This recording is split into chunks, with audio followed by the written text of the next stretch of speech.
Good morning students. आज हम अध्ययन करेंगे विद्युत चुंबकीय प्रेरण, इसके अंतर्गत आंकिक प्रश्न। तो चलिए आइए स्टार्ट करते हैं। आंकिक प्रश्न है, एक कुंडली में जिसका क्षेत्रफल 5 सेंटीमीटर स्क्वायर है, 10 फेरे हैं, इसे 1.2 टेस्ला के चुंबकीय क्षेत्र में इस प्रकार रखा गया है कि कुंडली का अभिलंब क्षेत्र के साथ 60 अंश का कोण बनाता है। कुंडली से बद्ध चुंबकीय फ्लक्स की गणना कीजिए। ये प्रश्न दिया है जिसमें कहा गया है कि एक कुंडली है जिसका क्षेत्रफल है 5 सेंटीमीटर स्क्वायर और उस कुंडली में 10 फेरे हैं। यदि उस कुंडली को 1.2 टेस्ला के चुंबकीय क्षेत्र में रखा गया, तो एक चुंबकीय क्षेत्र है जिसका मान कितना है 1.2 टेस्ला, और जो कुंडली है वो क्षेत्र के अभिलंब के साथ कितना अंश का कोण बनाता है, 60 अंश का कोण बनाता है। तो कुंडली से बद्ध चुंबकीय फ्लक्स की गणना कीजिए। तो हमें चुंबकीय फ्लक्स का मान निकालना है। तो चलो आइए देखते हैं क्या क्या हमें जो दिया है उसको हम पहले लिखते हैं। तो हमें दिया है कुंडली का क्षेत्रफल, क्या दिया है 5 सेंटीमीटर का स्क्वायर। तो ये हो गया 5 centimetre square is equal to, centimetre को हम क्या करेंगे मीटर में बदलेंगे। तो मीटर में बदलेंगे तो क्या हो जाएगा 10⁻2 का गुणा हो जाएगा। अब चूंकि क्षेत्रफल है इसलिए 10⁻2 का 2 बार गुणा होगा, इसलिए क्या हो जाएगा 5 × 10⁻4 और मीटर का स्क्वायर, चूंकि ये क्षेत्रफल है। चुंबकीय क्षेत्र दिया है B का मान 1.2 टेस्ला, और चुंबकीय क्षेत्र जो है वो अभिलंब के साथ कितना अंश का कोण बनाता है 60 अंश का। तो थीटा इज इक्वल टू कितना दिया है 60 अंश दिया है, और कुल फेरों की संख्या दिया है 10। और हम जानते हैं चुंबकीय फ्लक्स का सूत्र होता है phi is equal to BA cos theta. यहाँ हमने NBA लगाया है, जहाँ N क्या है कुंडली में फेरों की संख्या, इसलिए phi B is equal to क्या हो जाएगा NBA cos थीटा। आइए मान रखते हैं, फेरों की संख्या मतलब N का मान कितना हो गया 10 हो गया, चुंबकीय क्षेत्र का मान कितना हो गया 1.2, और क्षेत्रफल का मात्रक 5 × 10⁻⁻4 और cos 60, थीटा का मात्रक थीटा का मान कितना दिया है 60 दिया है। तो क्या हो जाएगा 10 × 1.2 से हम 5 को मल्टीप्लाई करेंगे तो क्या आ जाएगा 6.0 × 10⁻⁻4, और cos 60 का मान होता है 1/2। त्रिकोणमिति से हम जानते हैं cos 60 इज इक्वल टू क्या होता है 1/2। तो यहाँ 10⁻1 है, 10⁻4 है, तो एक क्या हो जाएगा कट जाएगा, तो क्या हो जाएगा 10⁻3 बचेगा, और इधर 1/2 और 6.0 × 1/2 × 10⁻3। ठीक है, तो ये 2 से 6 को काटेंगे तो कितने बार में कटेगा 6, 3 टाइम्स में कटेगा, 2 1 जा और 2 3 जा। तो यहाँ क्या बच जाएगा 3 × 10⁻³ वेबर। ये है चुंबकीय फ्लक्स का मान 3 × 10⁻³ वेबर। आइए अगला प्रश्न देखते हैं।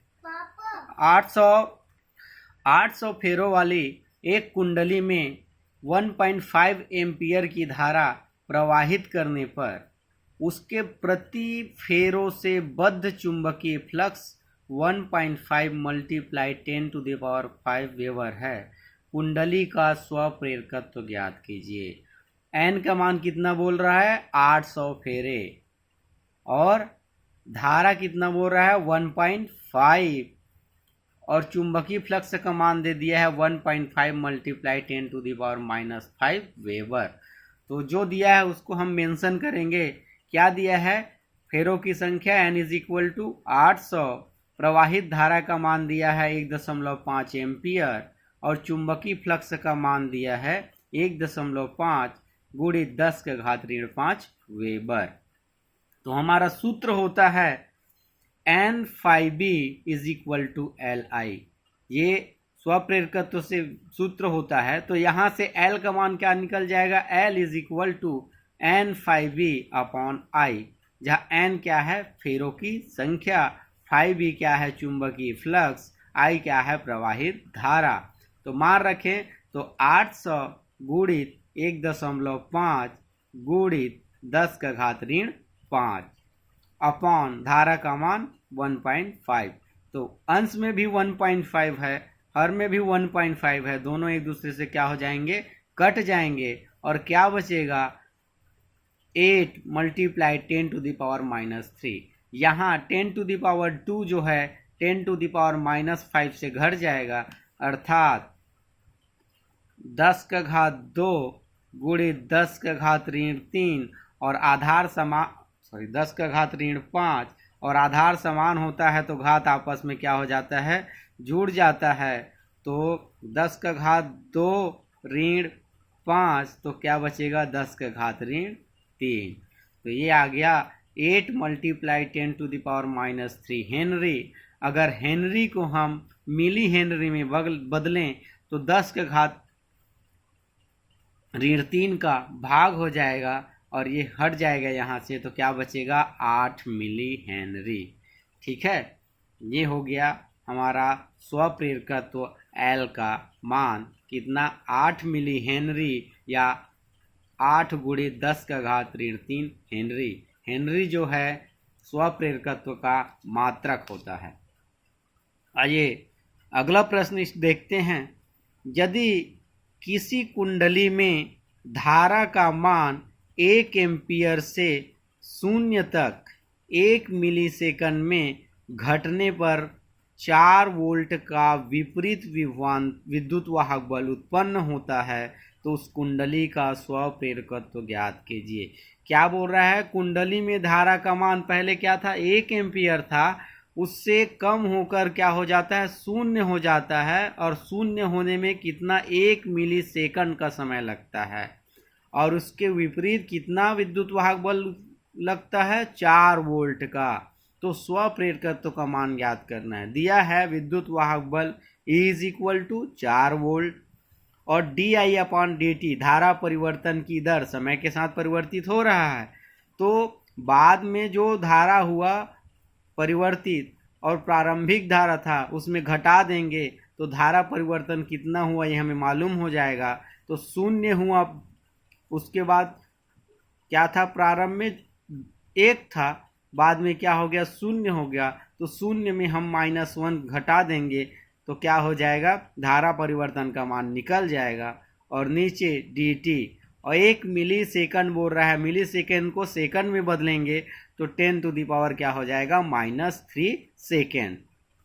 तो इधर क्या बचेगा, ये तो मिली सेकंड है, इधर बचा -1, क्या बचा (1/10⁻³ और घात में को अगर हम हर और अंश को परिवर्तित करें तो घात में क्या हो जाता है, चिन्ह बदल जाता है। तो क्या हो जाएगा, अगर 10⁻³ ऊपर जाएगा तो -10⁻³ एम्पियर प्रति सेकंड, ये हो जाएगा धारा परिवर्तन की दर। तो हमें क्या फाइंड करना है, स्वप्रेरकत्व का मान, अर्थात L का मान हमें फाइंड करना है। तो हम जानते हैं विद्युत वाहक बल E होता है -L di/dt। तो यहाँ से L का वैल्यू निकालेंगे तो क्या हो जाएगा, इधर di/dt 3 गुणा हो जाएगा तो क्या बचेगा -E/di/dt। E का मान दिया है 4 और धारा परिवर्तन की दर अर्थात di/dt का मान कितना दिया है 10⁻³ और माइनस से माइनस क्या हो जाएगा, कट जाएगा। तो ये क्या बचेगा 4 × 10⁻³ हेनरी। ये 10⁻³ है, उसको हम अंश में बदलेंगे तो 10⁻³ में क्या हो जाएगा, ऋण का चिन्ह लग जाएगा, इसलिए 4 × 10⁻³ हेनरी अगर हम इसको मिली हेनरी में बदलें तो 10 का घात 3 यहाँ से हट जाएगा और क्या बचेगा, स्वप्रेरकत्व L is equal to 4 millihenry. तो ये है स्वप्रेरकत्व का मान। अगला हमारा प्रश्न है, जब प्राथमिक कुंडली में बहने वाली 3.2 एम्पियर की धारा को 1 सेकंड में शून्य कर दिया जाता है। फिर पहले क्या बोल रहा है, धारा 3.0 एम्पियर बह रही है और वह धारा 1 सेकंड में कितना हो जा रहा है, शून्य हो जा रहा है। तो द्वितीयक कुंडली में प्रेरित विद्युत वाहक बल का मान 15 वोल्ट होता है। तो इन कुंडलियों के बीच अन्योन्य प्रेरकत्व ज्ञात कीजिए। अभी हमने इससे पहले क्या निकाला, स्वप्रेरकत्व निकाला। अब क्या निकालना है हमको, अन्योन्य प्रेरकत्व निकालना है। तो क्या दिया है, धारा परिवर्तन कितना है, पहले 3 था, बाद में 1 सेकंड में क्या हो गया, शून्य हो गया। तो धारा परिवर्तन क्या हो जाएगा, 0 - 3 अपॉन समय, कितना समय में हुआ, 1 सेकंड में। तो क्या हो जाएगा, धारा परिवर्तन की दर -3 एम्पियर प्रति सेकेंड। विद्युत वाहक बल का मान कितना दिया है, 15 वोल्ट। इसलिए अन्योन्य प्रेरकत्व का सूत्र विद्युत फैराडे के नियम से जानते हैं, E इज इक्वल टू होता है -mdI/dt। तो यहाँ से हम अन्योन्य प्रेरकत्व का सूत्र निकालेंगे तो क्या हो जाएगा, इधर धारा परिवर्तन की दर dI/d, तो क्या कर देंगे, पक्षांतर कर देंगे। तो यहाँ क्या बचेगा, -E/dI/dt। और विद्युत वाहक बल का मान कितना दिया है, 15 वोल्ट। तो यहाँ 15 हो जाएगा और धारा परिवर्तन की दर -3, माइनस से माइनस क्या हो जाएगा, कट जाएगा। और 3 से 15 कितने बार में कटेगा, 3 पंचे 15, 5 बार में। तो अन्योन्य प्रेरकत्व का मान कितना आ जाएगा, 5 मिली हेनरी। ये है अन्योन्य प्रेरकत्व, 2 कुंडलियों के मध्य लगने वाला अन्योन्य प्रेरकत्व का मान 5 हेनरी। अगला प्रश्न है, 100 फेरों वाली परिनालिका की लंबाई 25 सेंटीमीटर तथा अनुप्रस्थ काट का क्षेत्रफल 5 सेंटीमीटर स्क्वायर है। कितना बोल रहा है, परिनालिका में फेरों की संख्या कितनी है, 1000 फेरे हैं परिनालिका में, और उस परिनालिका की लंबाई L कितनी है, 15 सेंटीमीटर है, और उसका अनुप्रस्थ काट का क्षेत्रफल कितना है, 5 सेंटीमीटर स्क्वायर है। इसके प्रेरकत्व की गणना कीजिए। तो L का मान निकालना है। क्या दिया है, N इज इक्वल टू 1000 फेरे। फेरों की संख्या कितना दिया है, 1000। परिनालिका की लंबाई दिया है 25 सेंटीमीटर, और सेंटीमीटर को मीटर में बदलते हैं तो हम जानते हैं 10 का घात ऋण 2 का गुणा हो जाता है। तो क्या हो जाएगा, 25 गुणित 10 का घात ऋण 2 मीटर। अनुप्रस्थ काट का क्षेत्रफल कितना दिया है, 5 सेंटीमीटर स्क्वायर। तो A is equal to 5 centimetre square, और सेंटीमीटर स्क्वायर मतलब कितना हो जाएगा, सेंटीमीटर को मीटर में बदलेंगे तो 10 का घात